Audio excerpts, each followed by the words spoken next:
morning, everybody, and welcome. We are thrilled that you're here, especially all the newcomers, and an extra hello to the people who've come back. It always means that we're doing something right and we're giving you the information that we need to have, all of us, in order to advocate for ourselves. So this morning, I heard nothing but great things about Reg. Well, I think they're all true. And we asked him if he would be our speaker today. So first, I would like to say welcome, Reg. Thank you for tuning in with us today. And I want to know, where are you today in the world? Well, I'm calling from Winchester in England. If you don't know England very well, it's just north of Southampton. It's south central England, and we're about 70 miles southwest of London. So that will pinpoint it for you. Yes, it does. I think I passed through it when I got off the Queen Mary, right, in Southampton. Mm-hmm. To go to London. So that was my first question, is where are you? I'm fascinated to find out everybody and where they are today.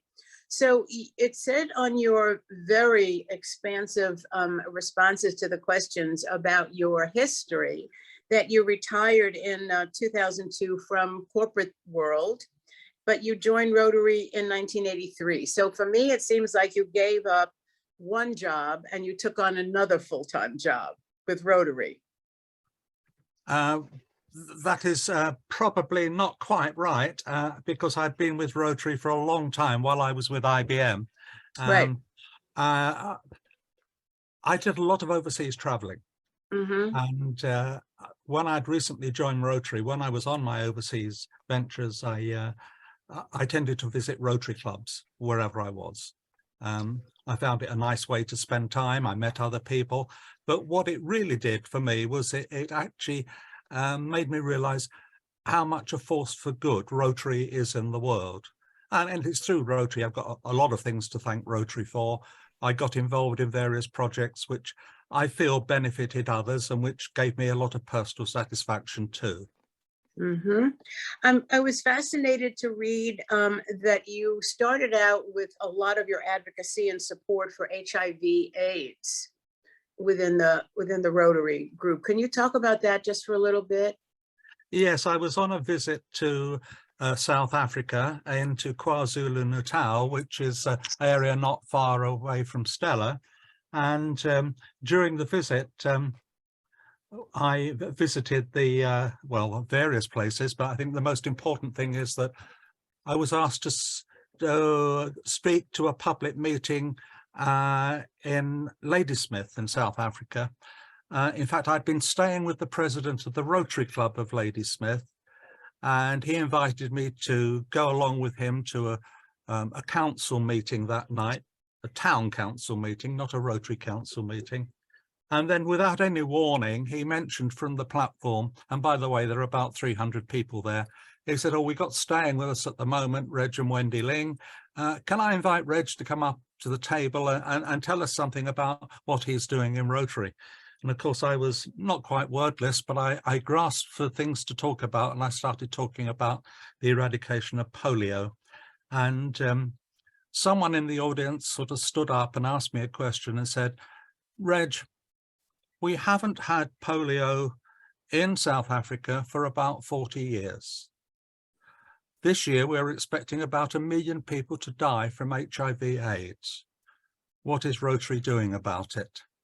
And that sparked me off on a long, long journey, which involved me for 10 years or so doing a lot of work for people affected by HIV/AIDS in South Africa in particular. But I did a lot of major projects. And after I'd been district governor, I wanted to join the Rotary Great Britain and Ireland International Committee because of my strong interest in HIV/AIDS. But I was not accepted onto that committee. Instead, they put me into the Rotary Foundation Committee. And when I got on that committee, I found most of my peers there already had specific Rotary Foundation jobs. No one was working on Rotary. So guess what? They said, Reg, you look after polio. I'm sorry, look after polio. And that's when my story for polio began, when I joined the Rotary Great Britain and Ireland Rotary Foundation Committee, specifically to look at fundraising, I guess, for the eradication of polio, which was a long, long time ago. Yes, wasn't it? You know, every word in your title resonates with me. So it's End Polio Now, Coordinator and Chief Information Officer. Yes. So when you get up in the morning, where is your thinking? What do you think about when you wake up in the morning? What I'm going to have for breakfast? Oh, you're with me. No, well, I'm a slave to my computer. I know I get a hell of a lot of email. So one of the first things I do in the morning is to go and check my inbox. And I'm not ashamed to say I get over 100 emails a day, and probably about a good few of them, a good 30% of them are about polio, one way or another. And so that's really where most of your interaction comes from. Are people sending you information? Are you sort of a clearinghouse? No, they tend to ask me questions. If the answers are what I think of generally use to anyone else, I will pass them on as appropriate. But generally, I'm trying to help people understand polio, understand the actions that Rotary is requiring them to do to support the eradication of polio. And they vary tremendously from, you know, what are the symptoms of polio to where are we with polio eradication? So when on earth are we going to finish this job? Can't we do something else? And anyway, every aspect of it that you can think of. And I bet the answer to when we're going to finish this is unknown, isn't it? Well, we can take an educated guess. The committee that was formed after Rotary International took the problem of how could it spend all the money it had raised, $271 million to eradicate polio, and we didn't have a clue how to spend that. We took it to the World Health Organization, and the World Health Organization in turn used it to at the following World Health Assembly in, I always forget the word, 1988. And there the health ministers from all the participating countries said, we don't want to just immunize people against polio, we want to eradicate polio. And they in fact supported the formation of a very influential group called Global Polio Eradication Initiative, or to use the acronym GPEI. Rotary was a founding partner, together with WHO and UNICEF and the Center for Disease Control in the United States. And that started in November 1988. And at that stage, there were round about 1,000 polio cases reported each day, and polio existed in 125 countries. The proof is in the pudding. We have polio endemic in only 2 countries.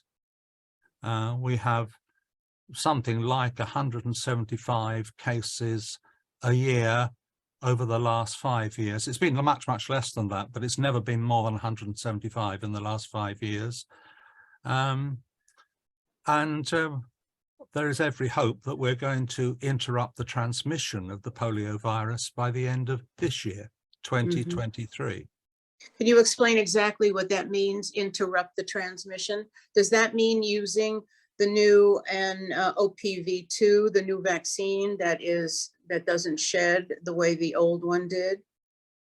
Yes, it does. I mean, the old OPV oral polio vaccine, actually the current one in use is the bipolar oral polio vaccine, that only protects against 2 types of polio, but that's beside the point at the moment. But that, as you say, had the characteristic that it could mutate very, very rarely, but it could mutate and it could be transmitted and it could be passed on.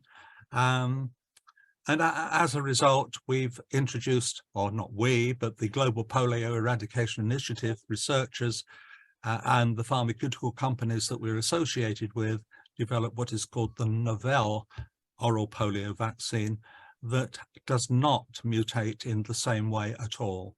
I'm not a virologist, so I can't tell you exactly how this happens, but apparently the number of chains of genetic Code movements that are required is an immense number, and it's unlikely that any particular sample will go through this whole level of mutation. So I don't think it's impossible not to mutate, but the possibility is very, very much less than it is with the current one. And we're talking about 1,000 times less, something like that. Is there any update on the patches? They were trying to work on a patch as well, which would certainly make immunization so much easier. Well, there are several patches available now, and they are being tried in various countries or various locations. Most of them have been successful. They will be used in future as and when the oral polio vaccine is phased out, because the intention is to phase out the oral polio vaccine because it is so easily administered. But when they need to phase that out to introduce the inactivated polio virus.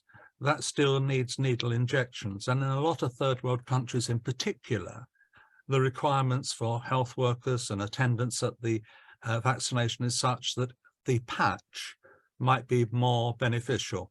So, but I think it's really at a trial stage at the moment.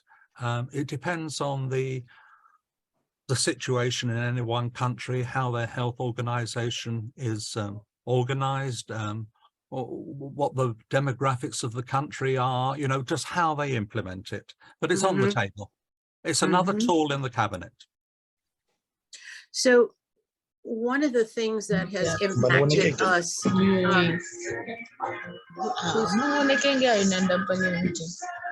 We need everybody muted here. I got it. When we all heard the news about the COVID transmission, the first thing all of us thought of was that's going to interrupt a lot of the vaccinations that is going on globally. And it was frightening to us. And so I worry, and I want to know what you worry about right now. Will we get back to some numbers that make sense to us in terms of vaccinations globally? Well, I think we are probably, you have to take it on country by country basis. It depends whether there is polio circulating in that country or not. If polio is circulating, the vaccinations are going ahead at the appropriate rate, unless there are some local restrictions that make that impossible, in which case people like GPEI come in and try and sort the situation out. But yes, the number of vaccinations in countries where it is necessary is proceeding as before. In fact, probably not quite as before. Wait, Reg, one moment, please. Somebody is so not unmuted. Yeah, I'm trying to ask them to stay muted. I keep muting them and they unmute themselves. Do you know who it is? Mezga Mulungo. Okay. All right, Stay sorry. muted. Yeah, sorry, Reg. Well, yes. What has happened in recent months, I would say, is a realization that the results from environmental surveillance, that is testing wastewater in an area, they can detect whether or not there is the polio virus circulating in the wastewater. It can only have got into the wastewater from excretion from people who are suffering or who are carrying the polio virus. Correct. So the fact that it's in the wastewater in itself is not important because no one normally would drink the wastewater. Maybe some areas in the world where that's not entirely true, but nevertheless, that's not the case. But what it does do is it specifies the area or suggests where immunization can most usefully be employed. And of course, there may be logistical reasons of staffing, access, supply, and all those things that might prevent immediate response, but nevertheless, responses are planned and take place. And the good thing is the numbers we're seeing reported is generally reducing. We, as a result of the COVID lapse, this is the lapse in immunization, is not only affecting polio, by the way, but all the other immunizable diseases as well. Yes. Because of the lack of immunization, there was a big increase in the number of cases in that period. In those countries where this occurred, we are now seeing a steady decline in the number of cases. And the hope at the moment is that the transmission of polio will be interrupted by the end of 2023. Yeah. And there's a very nice point about dating things like this. It takes time for reports to come through. Last year, for example, we didn't know what the total tally was for 2021 until June 2022, partly because of the disruption of COVID and all the processes and reporting mechanisms. Now we are seeing delays of up to 3 months in receiving reports from environmental sampling. So I'm not saying there are going to be cases there, but it could be into February or March next year before we know whether or not there were cases there in 2022. Mm. So we've always got this spillover. So when you hold GPEI to account, when they're saying it will be ended by the end of 2023, that in reality might be March 2024. 24. Mm-hmm. All right. But nevertheless, all the signs at the moment are that it's diminishing, and that will be achieved. Of course, we're never in a steady state situation. Yeah. We've got the war in the Ukraine, and we've got outbreaks of other diseases. Ebola has crept up again in Uganda. There's been a huge increase in malaria, a huge increase in TB, and wherever you look, there are huge burdens on healthcare and immunization activity. No one knows exactly how these are going to interplay. But however, we've been through this for the last 35 years, because never have we been in isolation. There have always been these things going on in the background. Mm-hmm. So on that basis, I'm confident that at the end of the notional 2023, we will have interrupted the transmission of the polio viruses. Well, you've given me great reason to be hopeful today. I wasn't sure where we were in all of this because we only get the tidbits of the information, not the deep down. I'm going to shift a little bit. A reason we invited you here and the reason we love you as part of our group is that polio survivors in our hemisphere are an aging and a dying population. We had polio before 55. And our goal in meeting is to talk about the fact that despite access to extraordinary medicine in our hemisphere, that is, there's no cure for any post-polio syndrome. There's barely any treatment for it. It's just all sort of patch us together. It's hard to find medical personnel who know what's going on with us. And we even have some medical personnel who'll say, no, you don't have it. There is no such thing. So we feel as though our goal and our mission is to advocate for ourselves and to teach others to advocate for themselves, number one. Number two is that we want to be a resource. We want to have all the correct information so that we can disseminate the correct information in goals of keeping the advocacy. And then we want to leave a legacy. We know there are people in the last months and years who have gotten polio who will then experience what we're experiencing in 35, 40 years, whatever it takes. So that's really our mindset. You know, how do we advocate? How do we become a resource? And then how do we leave a legacy? And so I'm going to now put that problem in your capable hands, and if you were us, if you were one of us, what would you do with all the knowledge and connections that you have? What would you do if you were a polio survivor and need to advocate and get the word out? And I'm gonna leave it right there. What would you do if you were us right now?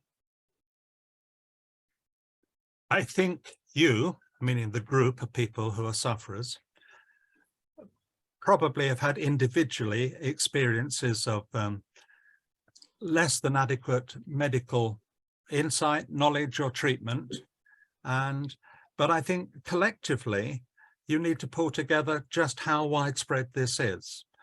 You need to somehow gather the information that's needed with corroboration from medical authorities that there is a problem here, to try to root out what are the best practices in the treatment of these potential cases, and then to, as you say, advocate basically with all, I would say, public health authorities in whatever the country you're in, and also with any groups, any interested parties there might be. Now, I know there are a lot of associations for past polio syndrome sufferers. I mean, in England, there's the British Polio Fellowship, which is misnamed because it's a Post-Polio Syndrome Fellowship, but they call them Polio Fellowship. And there are equivalent organizations in many other countries, right across Europe, in America, and other parts of the world. I know that very well. But it's not in any way joined up. You need to collectively to get together and then present a case. I mean, for Rotary, for example, if people were generally aware that this was a problem, and they'd need to know, first of all, what the extent of the problem is. And of course, it's not a question of the people who are suffering today, because with respect to you all, in the long term, you will no longer be with us. What you're really anticipating is the huge surge in polio infections that occurred at the beginning of the 21st century. The people who were infected then, but didn't show any polio symptoms, who, as you say, 35, 40 years later, suddenly develop these polio-like symptoms resulting from inherent nervous damage that occurred at the time, but which remained latent until later years when it started to show itself. There will be numbers of people who will need to be treated. And what we wish to avoid, I think, is that when that occurs, the world's health authorities will know how to respond, will recognize it. I mean, for example, you've said some of the people suffering from post-polio syndrome in North America, when they consulted medical advice, a lot of them didn't know what polio was. Polio hadn't been a disease that was rampant in North America for 30 or maybe a longer years. During all the medical training of the people you consulted, polio probably wasn't even in their syllabus. 7 minutes, 7 minutes in medical school, 7 minutes is devoted there you to go. polio. Yeah. But we want to know about Rotary. How do we marshal the magic of Rotary and the broad reach of Rotary to understand that we exist and that they will need what we're doing now for all of the survivors down the road? How do we figure this out with Rotary, do you think? Well, I think Rotary will respond where there is a well-publicized and credible need mentioned. You've got to, you've got to reach out. You've got to find out as much as you can about post-polio syndrome, wherever it exists, in any country in the world. From medical research laboratories, learnings from United Nations agencies, from high-profile sufferers. There are a lot of sports people or entertainment people who, in fact, in their later years do exhibit post-polio syndrome. You should try to somehow locate these and perhaps Yeah. try You know, to I get them tried on your side. I tried that with COVID. The minute that we knew we needed to vaccinate, I tried to marshal every high profile polio survivor who had polio like we did before there was a vaccine. And I went to Rotary and I said, this is an opportunity for you to put these two things together. Like, I had polio before there was a vaccine, go get your COVID shot. And nobody was interested. And I went right up to RI and I went to the PR people and I went to everybody. Because it seemed like a really, really good idea. Because if you get somebody like Mia Farrow and you get Francis Ford Coppola and you get Alan Alda, and all they needed was a 15-second spot, I couldn't get anybody interested. We have a lot of high profile people. Some keep it quiet, but others have come out in favor of this. I'm disappointed no one gave you an ear, but I have to realize that, in fact, that's not how Rotary works. Rotary is governed by a board of governors, and the Rotary Foundation by its Rotary Foundation trustees, who consult periodically and regularly, and they devise all the policies and procedures. And by the way, they're influenced by the information they get from the people reporting to them, which ultimately is Rotarians on the ground. What you actually need is a grassroots level Rotary person to get involved and to actually just feed it up through the system. If enough Rotarians convince their clubs they ought to do something about it, and other clubs join them, and clubs in other districts join them, and other districts do it as well, you will one by one maybe influence Rotary Foundation trustees and RI board members to actually have it in their things to do list, which when they go to the meeting, they say, well, what are we going to do about post-polio syndrome? And they'll probably find everyone around the table says, what are you talking about? Because it takes time for it to get through. So it's going to be a slow process. I mean, I always say in anything in Rotary, it takes 3 years for each step. I think if you start now, you might get serious attention within 3 years. Might. To get action would take 3 years or more after that. And in fact, the longer you leave it to actually start advocating at the low level, the grassroots level, to influence people to raise the problem up, the longer it will take. We have in Rotary End Polio Now coordinators. Their job, let's be honest, their job is to fundraise or to stimulate their peers in the various districts and clubs of Rotary to do fundraising to raise money for the eradication of polio. It's not in their brief to look at other things. They don't look at HIV/AIDS. They don't look at all the other things they could look at. They look at fundraising for polio eradication. I think the linkage is that post-polio syndrome is an element of polio suffering that has been overlooked in the past. And I think with sufficient advocacy to End Polio Now coordinators, you might be able to influence them to raise the problem up through the Rotary train, such it does get the attention of Rotary International directors and Rotary Foundation trustees. And it does get to the important decision-making meetings where resources are put aside to do it. But at that level, they do need, what can I say, assurance that it's not a solution looking for a problem that doesn't exist. They will want to know, well, how many people are likely to be infected?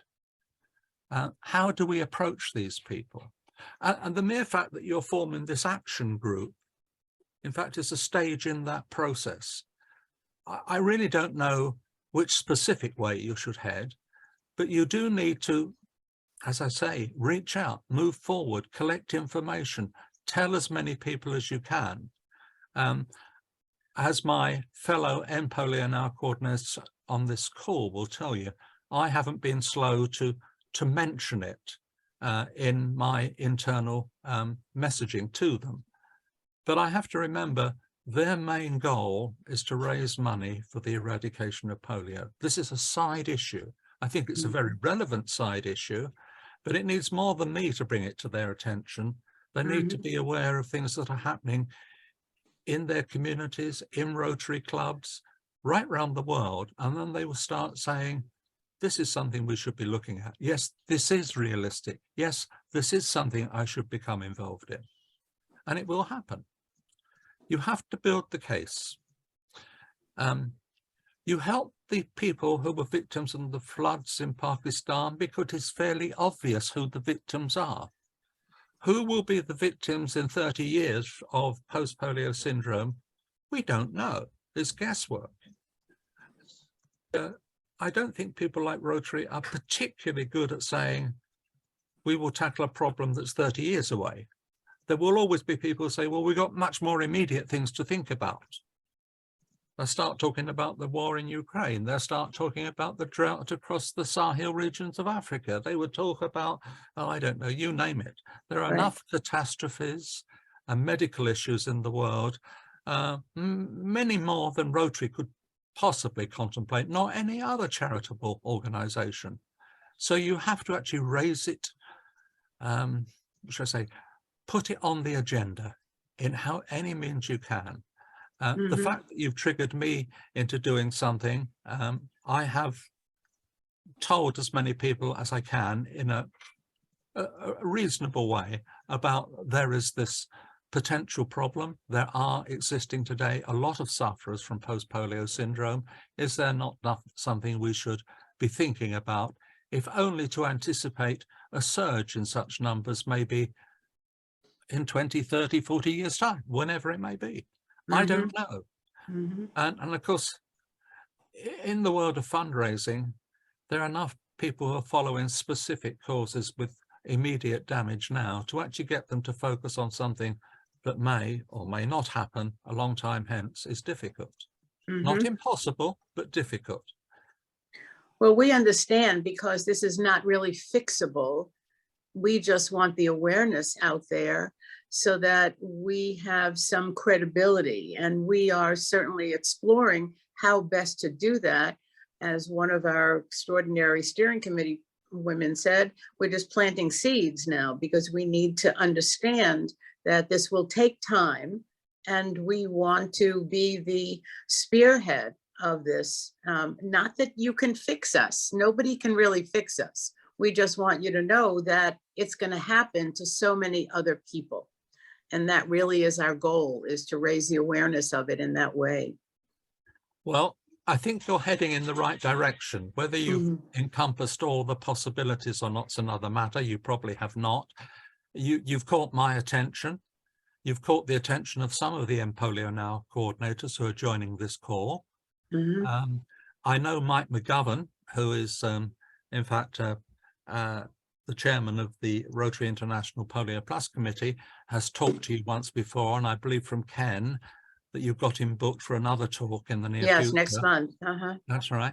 I think all these little things start to add together. I mean, I can talk to Mike McGovern after he's talked to you, and I say, look, you've had a couple of sessions now with this group. What do you think we could do? What do you think we should do? What do you think, or how can we do it? But don't forget, we've got enough problems on our shoulders already. Yes, you do. Yes, and But, we're part of the solutions wherever we can be, without question. And we're not asking for a diversion of funds, because we're all volunteers here. So that's quite good. John, do you have some questions that have come up that you would like to interject? Please. Yep. Give me one quick second.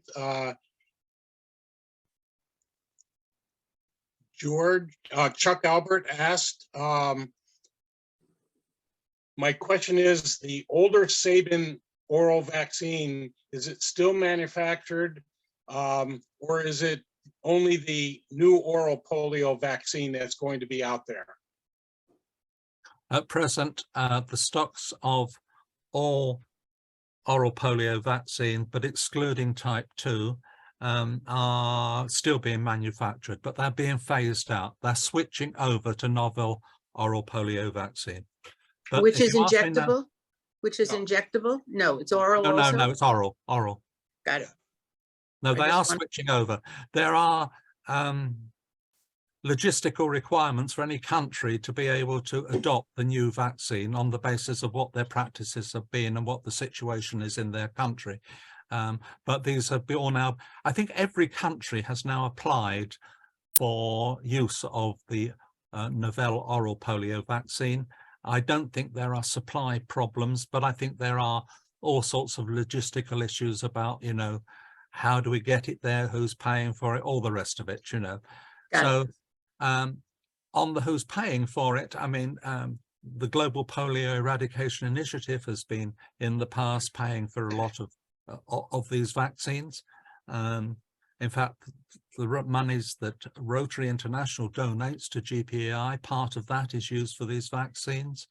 Some of the other partners, Gavi, that's the Global Alliance for Vaccines and Immunization, they put in some money to help specifically low-income countries who can't afford to acquire the vaccines by other routes, you see. So it takes time. Got it. Another question on vaccines. A recent article in the Wall Street Journal, are vaccines fueling new variants? What are your thoughts? From Daryl. Well, I'm reluctant to say much about this. We know COVID-19 has given rise to so many variants. I think it is an inevitable consequence with every new vaccine. I don't think we deliberately formulate the vaccine so they will be unstable, but it's only through practice and observance that we can understand whether or not they're going to be wholly controllable or not.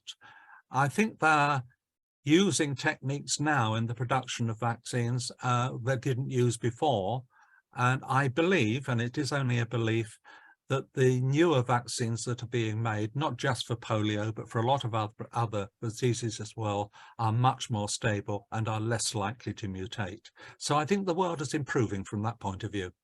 Mm-hmm. Okay, and another question. Is there a sense of whether Rotary may adopt a further cause medically, like maybe malaria or whatever, once we eradicate polio? Well, you have to remember that the eradication of polio is the first strategic principle for Rotary International, and it's the first objective of the Rotary Foundation. Those policies are partly determined by the internal organization, which is marked by a triennial Council on Legislation. And at the last Council on Legislation, no other, shall we say, no other focus for Rotary attention was allowed until such times as they have eradicated polio. This, by the way, might be a good opportunity to say, well, the effects of polio are still with us. Maybe this is something you could expand the polio eradication to. But again, it will be dependent on how this is well supported by all those Rotary delegates who attend the Council on Legislation. So you have to have a good case, and you have to be very positive of what you want and that there is really a problem. Other than statements that people have put in the chat, which are many, and we don't have the time to go through. Which, if you know, the statements were made to everyone that you can read in your chat. Jenny asked, "Is IPV has it been discontinued?" No, IPV has not been discontinued. There is another problem. I shouldn't be launching more problems on you. You've got enough of your own. But as we switch from the use of oral polio vaccine to IPV, the inactivated polio vaccine, we will be doing it more widespread in more countries to more people. And there are questions arising now.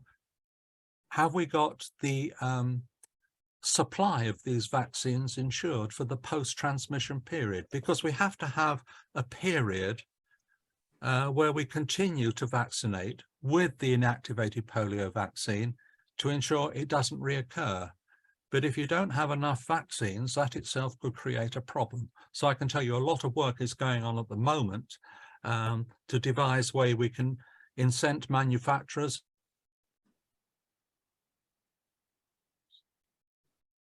some pharmaceutical countries to actually continue whatever succeeds it, because the whole area of vaccine technology is changing. Is that good enough? That's it. Mm-hmm. Let's see, Pat has asked how many people as a percentage of polio survivors are suffering from post-polio syndrome. And I'm not sure if Reg, you can answer that, or somebody else. I certainly cannot answer that. Mm-hmm. I think that is a subject which this group should probably be researching. In fact, I think that's a fundamental fact that is needed before you can start predicting what the future likelihood might be. Yeah. Well, I've heard many expert post-polio syndrome doctors say that up to 70% of those that were paralyzed by polio will have some level of post-polio syndrome 30 to 40 years later. And those who had little or no symptoms, probably up to 40% of those people. And that's, somebody like Carol Ferguson, who never even knew that she had polio, is a prime problem, and why it's going to be difficult to even guess how many polio survivors are out there, because only 1% of those that are infected that come down with polio, only 1% actually show symptoms. Mm-hmm. And of course, a lot of people may have symptoms, but they find personal ways of overcoming them. They never bring them to the attention of their medical practitioners, and they remain undisclosed. And I think that's the challenge for you, to try to see from what research work has been done at universities and other places on this subject, teaching hospitals in particular, to derive some confidence on what the likely numbers are, because at the moment it's guesswork. I think it'll always be guesswork. We even know a virologist who is 84 years old and had no idea he had polio as a child until he found out on his aunt's deathbed when she revealed it to him. And he wondered why he was having all these issues over the last 20 years and wears leg braces now and didn't even know he had polio. So there is a hidden population. And I have met them in my travels that they whisper, well, I had it, but my family didn't want anybody to know. So we'll never know the real numbers. No, it's a bit like the silent carriers of polio. When polio people are, what should I say, become infected with polio, but don't develop symptoms. They don't even know they've got polio. They are in fact silent carriers of polio to other people. Yeah. And I think it's the people with post-polio syndrome are the silent carriers also in their own way. There's a whole community out there we know nothing about. And we don't even know the size of it. That's very true. We're here to be vocal, though. Yeah. And anything else, John Nenny? Not in the question area, no. And that's it. Well, Reg, as usual, you're filled with information. And we love it.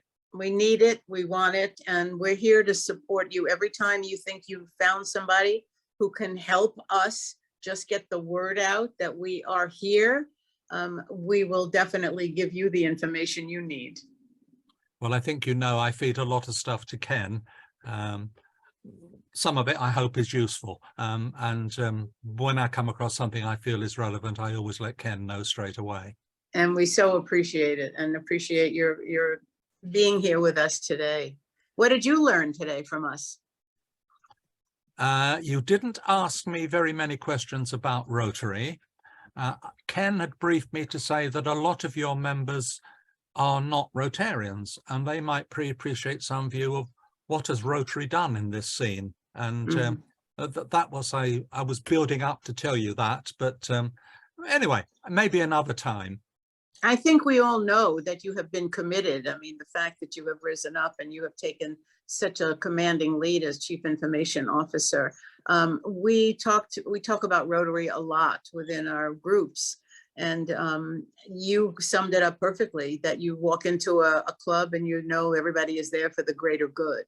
And that really is an extraordinary. So it's wonderful. Wonderful. Anything else, Mr. John?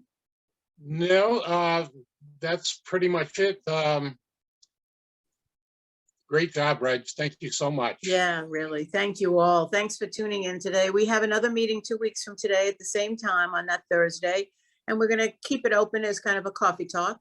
We want get feedback from the clubs that you're in, from any of the polio coordinators that you have spoken to, any information that you have gathered in your areas that we need to know about, because we're looking for people to help us with our advocacy.